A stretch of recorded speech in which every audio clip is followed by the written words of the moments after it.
Today we'll be reading Genesis 45, 4 through 9. Vayechi. Genesis 45, 4 through 9.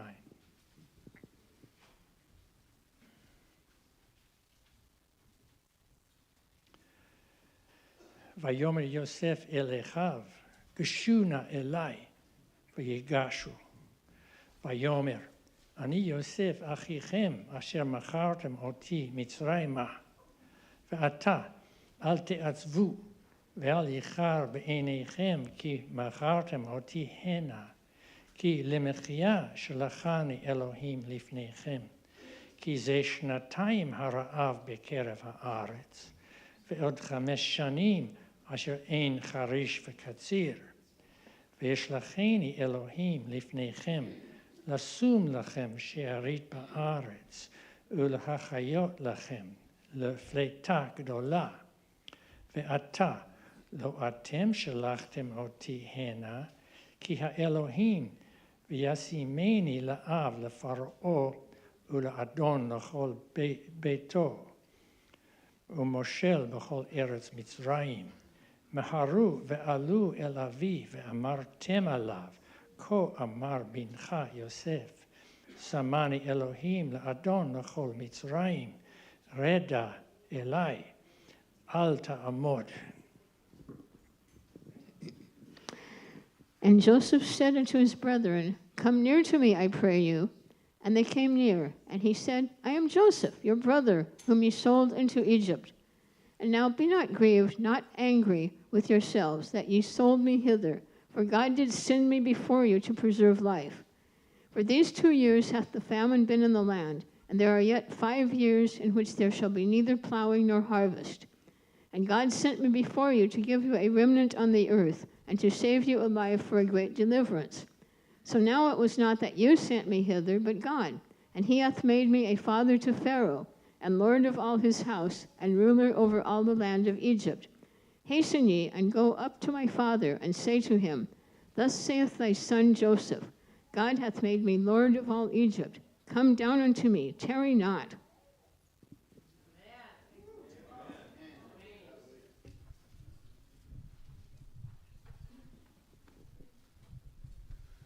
Baruch atah Adonai Eloheinu melech ha'olam asher heralanu rachamim b'Yeshua v'natan lanu brit chadasha.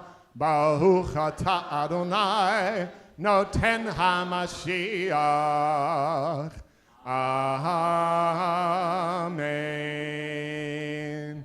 Blessed are you, O Lord our God, King of the universe, who showed us mercy in Yeshua, and you gave us a new covenant. Blessed are you, O Lord, giver of the Messiah. Amen.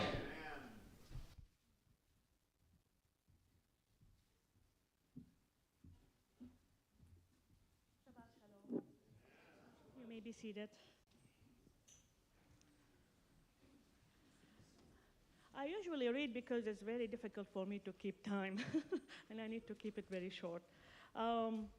In this short passage, couple major important things happening. One, forgiveness. The key word is come near to me, even though after they sold him. The second is God's plan. He kept saying, God sent me, God sent me. And faithfulness in leadership, and the key word, God has made me for gathering, and keyword is preserve for you a remnant. Hallelujah. As we unpack these things, I'm going to ask you a few questions. These questions is to reflect on today as we're receiving the new year. First question I'm going to ask is, today is December 31st, and it's the last day in the Gregorian solar year 2022. How many plans that you have planned for 2022 did actually take place? And how many didn't? Plans or resolutions? Yusuf brothers had a plan. They wanted to kill him. They planned to kill him. And it's written in Genesis 37, they conspired against him to kill him. They said, to one another, "Here comes this dreamer. Come now, let us kill him and throw him in one of these pits." They didn't plan for the Ishmaelites' caravan to pass. They didn't plan to sell him, but they did. They sold him not for the pity, but for themselves. They didn't want blood on their hands. And so Yusuf was taken to Egypt. Do you think the brothers ever imagined that they were going to meet him again? Did you ever think that Yusuf, in slavery and prison, thought that he's going to rise and be near the Pharaoh? Do you imagine that both Yusuf and his brothers imagine that they're going to meet again, and him in this role, father of Pharaoh and Lord of all Egypt? The questions to all these, I bet not. From the beginning, God has a plan, and he promised Abraham. And that plan doesn't end in a famine. So he planned all, different from what the people planned, to have preserve Yusuf from killing and get sold instead of killed. So the 12 separated. One became in Egypt, and one in Canaanite, and 11 in Canaanite. So a brother thought that they would meet him again. No. God again made them gather in Egypt through the famine. In Ezekiel 37:19, "Thus say the Lord, behold, I am about to take the stick of Yusuf that is in the hand of Ephraim and the tribes of Israel associated with him, and I will join with it the stick of Judah and make them one stick, that they may be one in my hand."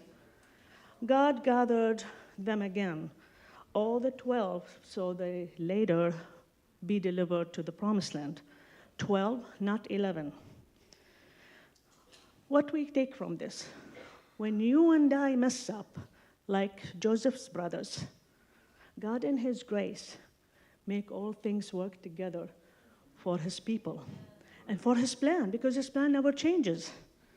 In Romans 8:28 says, "We know that for those who love God, all things work together for good, for those who are called according to his purpose." For who? Those who are called for his purpose. We need to look at things as Yusuf did. He was not in a denial that his brothers sold him. I mean, what can be worse? He was not in denial, but he saw it the right way. 3 times in this short passage, he says to his brother, "God sent me." He understands what God is doing. During the Midrash last week, Bob said, Joseph's or Yusuf's God, who delivered him from slavery and prison to be father of Pharaoh and Lord of all Egypt, this very same God is ours. Is ours.